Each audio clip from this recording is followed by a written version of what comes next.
A report released just this morning reveals online hate is reaching record highs. The Anti-Defamation League is out with its annual online hate and harassment report, revealing rates of harassment have increased dramatically over the past year. 51%, according to the new survey of teens, reported some form of online harassment. That's up from just 36% in 2022. And 33% of all adults experienced online abuse. That is up 10 points from just a year ago. In fact, rates of harassment have increased by nearly every measure and within almost every demographic over the past 12 months. Joining us now, the Vice President of Technology and Society at the Anti-Defamation League, Yael Eisenstadt. Yael, it's great to have you with us. These are discouraging numbers. It doesn't matter who you are. As I said, look through the crosstabs. Americans overall, teenagers, Jewish people, black people, LGBTQ, transgender people, all experiencing an increase, and in some cases a dramatic increase in online harassment. You can take us through the numbers, but also what's at the root of this? Why is it accelerating so quickly? Sure. So you really hit the key numbers already. So just to emphasize, this is a dramatic increase over previous years. Highest number we've seen since we started this survey. For adults, for teens, have dramatically increased how much hate and abuse they're seeing online. And we really also looked at transgender respondents this year, just due to how much anti-transgender legislation and rhetoric is existing as well in the world. And so the root of this, it's two things. Listen, it's society, it's what's happening, it's hate in the world, but it's also social media platforms are not taking the necessary steps to protect the people who use their services every day. And that's just been made abundantly clear, not only in the numbers that we're seeing, but even if you look what's happening at these companies, laying off their trust and safety people, record layoffs over the last year, matched with record rises in online hate and harassment. We should tell our viewers you are abundantly qualified to analyze this from that point of view, from the social media companies, because you worked at Facebook for a long time and, in fact, left because of some of the red flags you threw up about what was happening at Facebook. Why is it so difficult internally at these companies, whether it's Instagram, Facebook, Meta, Twitter, all of them, to monitor and squash the most aggressive online hate, the kind you're describing in this survey? So I would argue it is not so difficult. It's a question of priorities. So you're right. When I worked at Facebook, I was there actually working on elections integrity, which also involved a lot of political inflammatory rhetoric, including hate speech. And it was a question of what the company decided to prioritize. And to be very clear, we're talking about asking companies to just enforce their own rules. They have rules against hate speech.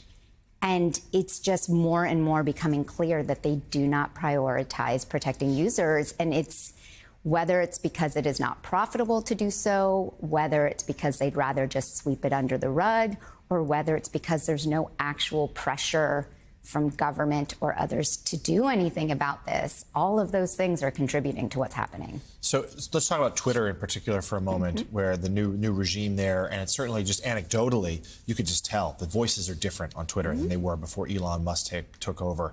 The numbers back it up. Is there any recommendations in particular for that site, which this weekend was a reminder of how people, when there's like news out there, people turn to it, the Russia incident, and yet we're seeing you're greeted with such venom sometimes. What can be done there?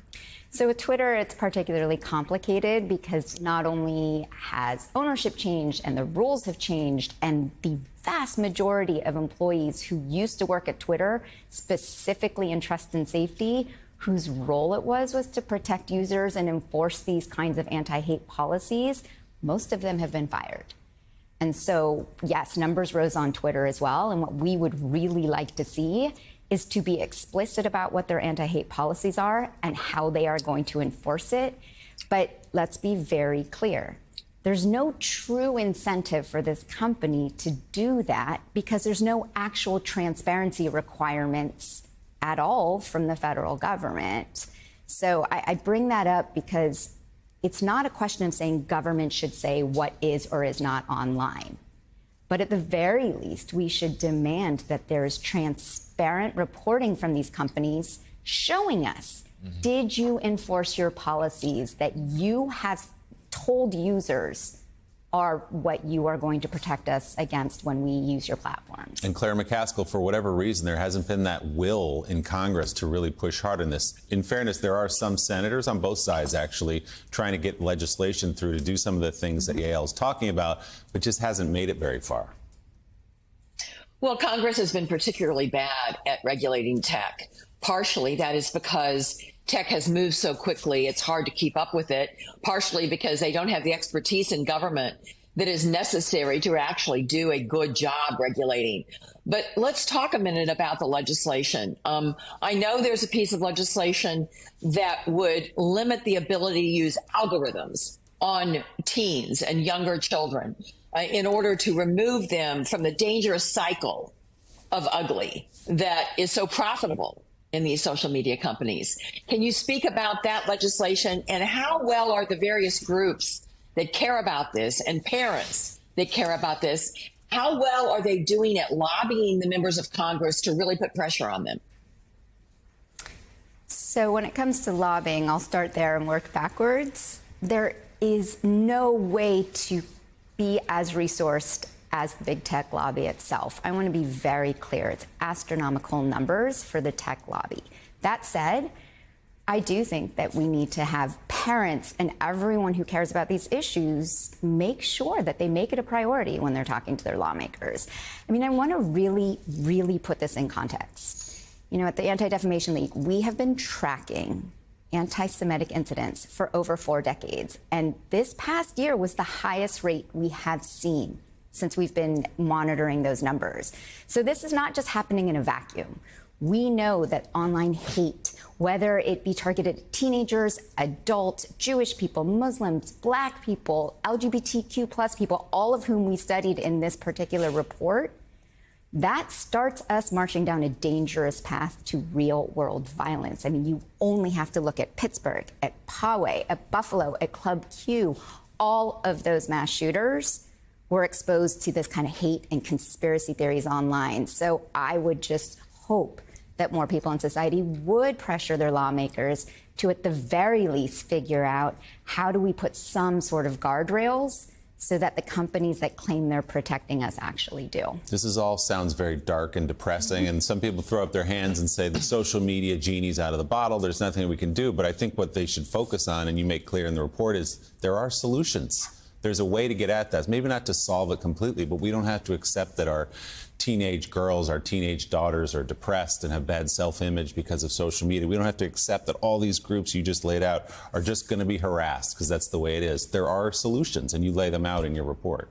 Yeah, and so there's, to your point, people feel so helpless because they feel like it's such this big problem.